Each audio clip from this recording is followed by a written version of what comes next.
اچھا مصطفیٰ بھائی، ابھی آپ نے میئر شپ والی بات کی، میرا سوال یہ ہے کہ تھوڑا سا ادھر ہی لے کر چلتا ہوں میں، کہ آپ میئر کس طرح بنے تھے؟ اور آپ نے، کیونکہ بات یہ ہے کہ بہت ساری اس وقت کی جو جنریشن ہے نا، اسپیشلی جن زی، ان کو نہیں پتا کہ یار مصطفیٰ کمال سنا تو ہے، مصطفیٰ کمال صاحب میئر تھے، لیکن کیا کیا تھا کراچی میں یہ سب کو کلیئرلی نہیں پتا.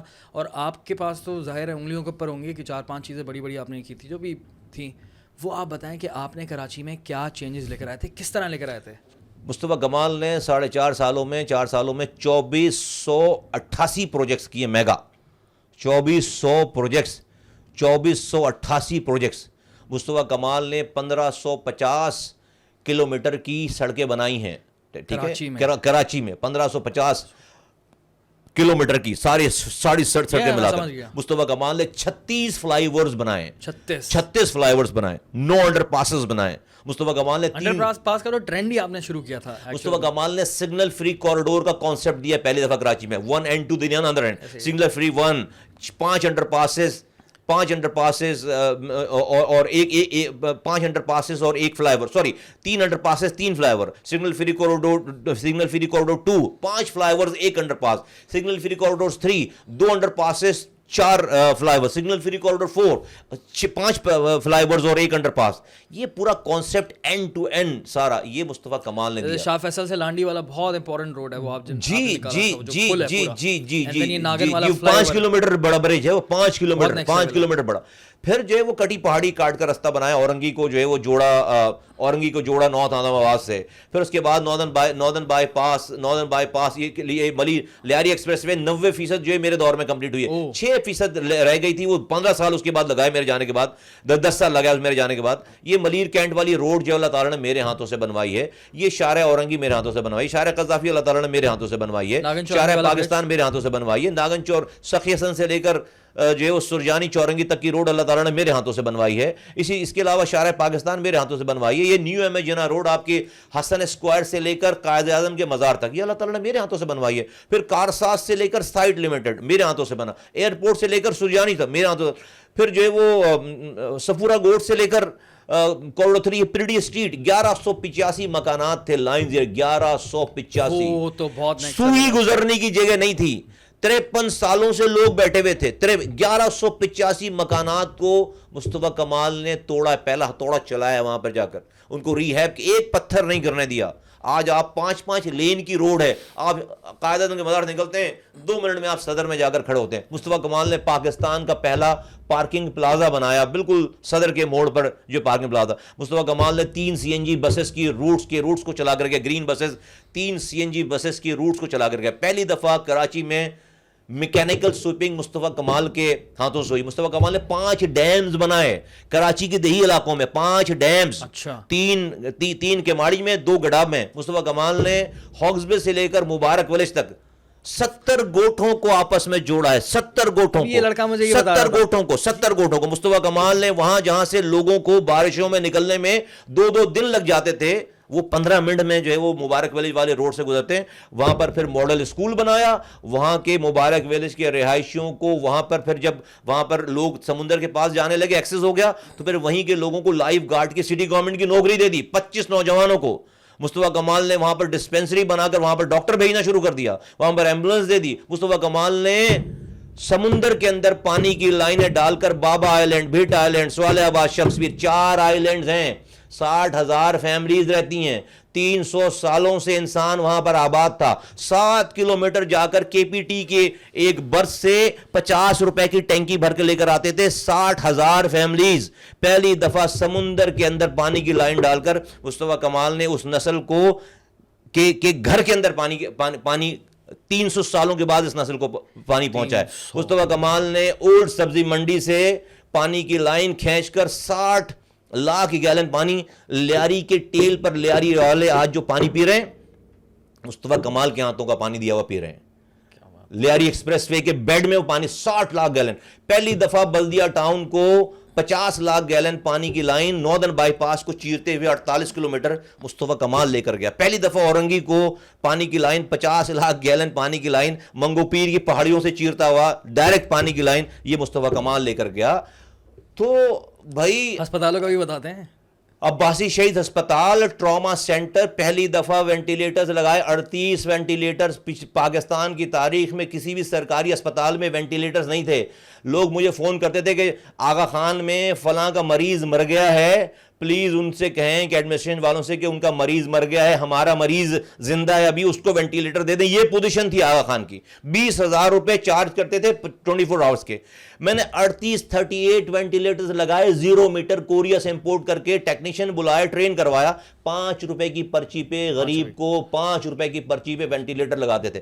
مصطفیٰ کمال نے پاکستان کی تاریخ میں کسی بھی سرکاری اسپتال میں پہلی دفعہ 100 ڈینٹل چیئرز, ڈینٹل آپ کو پتا کہ بی ڈی ایس جو ڈینٹل کا علاج ہے یہ بہت مہنگا علاج ہے دنیا بھر میں, 100 چیئرز کے اوپر کلینک بنائی ہے. کراچی میڈیکل ڈینٹل کالج میں 100 چیئرز تھے, 100 چیئرز, 100 ڈینٹل کے دانتوں کو صحیح 100 چیئر ایٹ اے ٹائم کام کرتے تھے, 100 کے اوپر. کراچی میڈیکل ڈینٹل کالج مصطفیٰ کمال نے اس کی سیٹیں ڈبل کروائیں اپنے دور میں. Karachi institute of heart disease جب مجھے ملا ہے تو وہاں پر صرف او پی ڈی ہوتی تھی, نزلے کھانسی کی بخار کی دوا دیتے تھے. مصطفیٰ کمال نے اس کو پہلے فیز کو آپریشنل کیا, جس کی تختی لگی ہوئی تھی اس کی تختی لگی رہنے دی, اور اس کے پہلے فیز کو آپریشن کر کے وہاں پر 30,000 روپے میں اینجیو پلاسٹی کراتے تھے جو کہ 2.5 لاکھ کا پروسیس ہے. 3,000 روپے میں اینجیوگرافی کرتے تھے جو کہ 30,000 کا پروسیس ہے. 50,000 روپے میں بائی پاس کرتے تھے جو کہ 3 لاکھ روپے کا پروسیس ہے. سارا کچھ funded by city district government, 1 روپے بھی پروونشل فیڈرل گورنمنٹ سے نہیں آتا تھا. پھر اس طرح سے ہم نے Karachi institute of heart disease کے ہم نے 4, چونکہ ڈاکٹر کہتے ہیں کہ 5 منٹ اگر آپ کو ہارٹ اٹیک ہو گیا ہے, 5 منٹ کے جو شروع کے 5 منٹ وہ کروشل ہیں.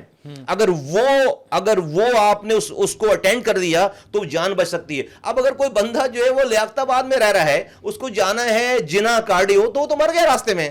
تو ہم نے, اور کوئی شاہ فیصل میں رہ رہا ہے, لانڈی رہ رہا ہے, وہ کیسے آئے گا وہاں پر؟ تو ہم نے شاہ فیصل ٹاؤن میں, لانڈی میں, بلدیہ ٹاؤن میں اور 4 پیریفریز میں ہم نے سیٹلائٹ قسم کے Karachi institute of heart disease کے 4 ہسپتال ہم نے بنائے. 4 ہسپتال بنائے. لیپروسی ہاسپٹل جو کہ بند ہو گیا تھا اس کو جو ہے وہ انہانس کروایا. رفیقی شہید ہسپتال جو ہے وہ اس کو انہانس کروایا. عباسی شہید ہسپتال میں 900 بیڈ سے ہم اس کو 1300 بیڈز پہ لے گئے. ہر قسم کا لیب, 175 قسم کے لیب ٹیسٹ ہوتے تھے وہاں پر, 175 سٹی اسکین, ایم آر آئی, لیتھوٹرسپی کی مشین, جی لیتھوٹرسپی کی مشین وہاں پر موجود تھی جو کہ گردے میں پتھری توڑتی. یہ سب کچھ جو ہے وہ اسی کراچی میں ہو رہا تھا. گاربیج کا بھی بتائیں. سالڈ ویسٹ مینجمنٹ, آپ کو پتا ہے کہ گاربیج جو ہے وہ سالڈ, میرے زمانے میں میکینیکل سویپنگ ہوتی تھی یہاں پر شہر میں, راتوں کو جا کر لوگ کام کرتے تھے, میکینیکل سویپنگ ہوتی تھی, یہاں پر گاربیج اٹھتا تھا.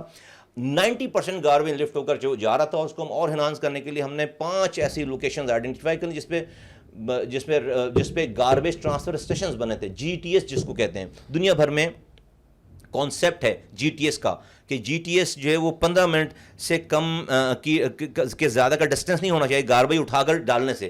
ابھی کا ڈسٹینس جو ہے 6 گھنٹے کا ہے. آپ اٹھاتے ہیں سینٹر آف دا سٹی سے, آپ کو جا کر پھینک, اگر آپ صحیح جگہ پہ جا کر, اگر کسی کے پلاٹ پر نہیں ڈال کر آ رہے, کسی نالے میں نہیں ڈال کر آ رہا کچرا, تو آپ کو 6 گھنٹے لگتے ہیں آنے جانے میں. آپ دو یہاں پر لینڈ فل سائٹس ہیں, ایک گون پاس پہ اور ایک کو کہتے ہیں جام چاکرو. دونوں کا ڈسٹینس جو ہے وہ, ایک ہے ہب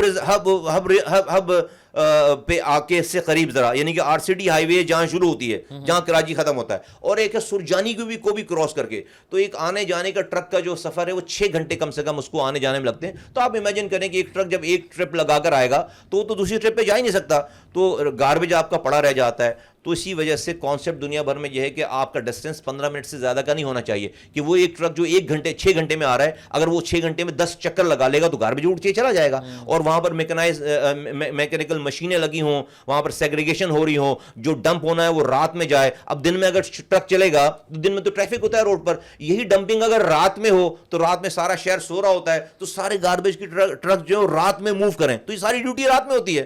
یہ سارا کانسیپٹ مصطفیٰ کمال چائنا کی ایک فرم لے کر آیا جو کہ یہاں پر $250 ملین کی یہاں پر انویسٹمنٹ کر رہے تھے. یہاں پر 5 گاربیج ٹرانسفر اسٹیشن بنا رہے تھے, ان سے ایگریمنٹ سائن ہو گیا تھا, انہوں نے کام شروع کر دیا تھا. لیکن ہمارے جانے کے بعد جو لوگ آئے انہوں نے ان سے پیسے مانگنے شروع کر دیا کہ ہمارا اس میں کیا ہے, چیزیں کیا, بیچارے انہوں نے بند کر دیا, چھوڑ کے چلے گئے. And I can go on and on. میں نے 5 اسٹیڈیمز بنائے فلڈ لائٹس کے ساتھ, انٹرنیشنل لیول کے 5 کرکٹرز کو، ایکس کرکٹرز کو، ٹیسٹ کرکٹرز کو ان کو گراؤنڈز دے دیے، ان کی اکیڈمیز بنا دی، جہاں پر جو ہے وہ باقاعدہ میں ٹورنامنٹ کراتا تھا سٹی گورنمنٹ کی طرف سے، جیتنے والوں کو 1 کروڑ روپے انعام، کسی بھی ڈومیسٹک کرکٹ میں 1 کروڑ روپے جیتنے والوں کو آج تک دنیا میں نہیں دیا جاتا، ہارنے والے کو رن صاحب کو 50 لاکھ روپے ہم دیتے تھے، 2 کروڑ روپے کا خرچہ ہوتا تھا، 2 کروڑ سے اتنی بڑی ایکٹیویٹی ختم جنریٹ ہو جاتی تھی، 2 کروڑ تو آج کے دور میں 1 گھنٹے کی جو ہے وہ کی رشوت ہے سٹی گورنمنٹ میں، 1 گھنٹے کی رشوت ہے، وہ بھی کم میں شاید بتا رہا ہوں، اس سے زیادہ ہے، تو وہ ہم جو ہے وہ سال میں 1 دفعہ خرچ کرتے تھے، تو یہ سب کچھ ہوتا تھا، تو نالوں کی صفائی ہوتی تھی، کچرا اٹھتا تھا، اینڈ کراچی واز فلرشنگ، لیکن اس کے لیے اپنے سامنے کی رشوت کو، حرام کو چھوڑنا پڑتا ہے۔ 300 ارب روپے میں سے اللہ تعالیٰ نے یہ احسان کیا کہ صرف 300 ارب 30,000 کروڑ، صرف 300 ارب روپے، صرف 300 ارب روپے، اس میں سے 1 روپے بھی اپنے بچوں کو حرام نوالا نہیں کھلایا۔ دوسرے کہ راتوں کو اپنے بستر کو چھوڑ کر جب شہر سوتا تھا تو مصطفیٰ کمال اس شہر میں جاگتا تھا، کسی نے نہیں دیکھا، کوئی ایسا آدمی نہیں ہے شہر کا جو ہوش میں ہو اس نے مصطفیٰ کمال کو کسی گلی، کسی روڈ، کسی جگہ پہ راتوں میں کھڑے ہو کر 2 بجے 3 بجے 4 بجے 5 بجے بارشوں میں، طوفان میں، آندھی میں، کوئی ایسا گھر نہیں ہوگا جس نے مصطفیٰ کمال کو یہ کرتے ہوئے نہ دیکھا۔ تو جب جا کر اللہ تعالیٰ نے یہ سارا، اور میں سمجھتا ہوں سب چیزوں کو کرنے میں یہ ذمہ داری تھی، کوئی احسان نہیں ہے، ذمہ داری تھی۔ میں ڈرتا تھا، میں یہ سب کچھ کرنے کے بعد بھی اللہ کے آگے روتا تھا کہ مجھ سے کوئی غلطی نہ ہو گئی ہو، مجھ سے کوئی کوتاہی نہ ہو گئی ہو، میری پکڑ نہ کرنا، کیونکہ یہ ذمہ داری آپ سے پوچھا جائے گا، یہ بہت خطرناک چیز ہے۔ یہ ساری نظامت یہ وہ سب، یہ مجھے دیکھ کر مجھے حیرت ہوتی ہے آج کے حکمرانوں کو کہ اتنی تباہی بربادی ہو رہی ہے، ان حکمرانوں کو نیند کیسے آتی ہے؟ ڈر نہیں لگتا ان کو؟ یہ ان کو مر جانا ہے ایک دن، مرنے کے بعد ان کو جواب دینا ہے، نہ تو کسی کا عمر کتنی ہے؟ 70-75 سال، آواز نہیں نکلتی، اللہ چودھری شجاعت کی آواز نہیں نکلتی، اللہ اکبر، جو ہے وہ نہیں آواز نکلتی بھی ہو، جن کی بھی آواز بھی نکل رہی ان کی آواز تو کبھی تو بند ہوگی، بے شک کبھی تو بند ہوگی بھائی، تو ہمیشہ تو کوئی نہیں جیا ہے دنیا کے قبرستان بڑی بڑی سلطنتوں کے چلانے والوں سے بھرے پڑے ہوئے، کوئی ان کو پوچھنے والا نہیں ہے، خدا کی قسم، آدھی دنیا پر حکومت کرنے والوں کو کوئی پوچھنے والا نہیں ہے، دیکھ کر رونگٹے کھڑے ہو جاتے، کوئی پروٹوکول اندر نہیں جائے گا، اور کوئی جو پھر اس کے بعد کا جو جج ہے نا، وہ جج اس کے انصاف پہ کوئی کوسچن مارک نہیں، اس کو کوئی وکیل نہیں چاہیے، کوئی دلائل نہیں چاہیے، کوئی اس کی جو ہے وہ کوئی رشوت نہیں چلے گی ادھر، وہاں پہ کوئی امریکہ کال نہیں کر سکتا، کوئی رینکس، یہ بلے، یہ ساری ٹوپیاں، یہ سب ادھر ہی رہ جائے گا سارا، لوگوں کو ڈر نہیں لگتا۔ یہ حکمران سارے ہیں نا، ان سب کو میں تو اپنے لوگوں کو کہتا ہوں، دیکھو بھائی، سب سے بڑی امید ہی موت ہے، میں نے بھی مرنا ہے، زرداری صاحب نے بھی مرنا ہے، ایسا ہی ہے، اور دونوں نے جو وہ ایک ہی طرح کے کپڑے میں اندر جانا ہے، نہ تو زرداری صاحب کا پروٹوکول اندر جائے گا، نہ مصطفیٰ کمال کی بے بسی اندر جائے گی، ٹھیک ہے، دونوں ایک جیسے ہوں گے، اور جج جو ہے وہ اس کے آگے کوئی ہوشیاری چالاکی نہیں، تو حساب تو ہو جائے گا نا پھر۔ اور کتنے دن رہ گئے؟ ہر دن کے few moments maybe I was just a matter of one breath only کہ اگلی سانس نہ آئے، ختم کہانی، ختم، آپ ڈیڈ باڈی ہیں، اس کے بعد آپ کوئی صدر محترم نہیں ہیں، آپ کوئی صاحب نہیں ہیں، اور اس کے بعد وہ آپ ڈیڈ باڈی جو بھی ہیں آپ اور آج تک کوئی دنیا میں کوئی ایسا پیدا نہیں ہو جس نے اپنے بدلے کسی اور کو مار دے گا، بھائی چلو یار میرے نوکر ہے نا، تو میرے بدلے کی موت کسی نوکر کو آ جائے، یا میرے بدلے کی بیماری جو نا کسی نوکر، بیماری کے بستر پہ تو آپ کو صاحب کو اپنا کیس تو کسی اور کے اوپر ڈال سکتے ہیں، آپ اپنی گاڑی چلوا سکتے ہیں، آپ اپنا کھانا بنوا سکتے ہیں، آپ اپنے کپڑے صحیح کروا سکتے ہیں، لیکن بیمار آپ کو اپنے حصے کا خود پڑنا ہے، مرنا آپ کو اپنے حصے کا خود ہے، اور وہ ٹائم ہر گھڑی کے گزرنے کے ساتھ ساتھ قریب آ رہا ہے۔ Be aware and be careful. Agreed, بالکل۔ مزوائے آپ نے بڑی اچھی بات کی، آپ نے پورے میئرشپ کے بارے میں بتایا کہ آپ نے کیا کیا کام کیا تھا، لیکن میں نے آپ کو پورا نہیں بتا سکا، آپ نے کہا 20% بتایا، 20% اونلی۔ ابھی تو میئرشپ، ابھی آپ کو پھر تو پورے 2 گھنٹے چاہیے میرے کام سننے کے لیے، 4.5 سال کے کام ہیں، 1 منٹ کا گیپ نہیں ہے، کوئی سنڈے نہیں ہے، کوئی ہالیڈے نہیں ہے، 24 گھنٹے وہ آپ 2488 پروجیکٹس ہیں، 2488 پروجیکٹس ہیں، اور ہر شعبے میں۔ تو آپ کو سوری انٹرپٹ کر رہا ہوں میں، لیکن یہ پورا نہیں ہے، سب کچھ نہیں ہے، انشاءاللہ پورا کسی دن بتاؤں گا میں۔ اب ٹائم آ گیا ہے، کچھ لوگ بہت زیادہ جھوٹ بول رہے ہیں، تو ان کے لیے ان کے آگے سچ رکھنا پڑے گا۔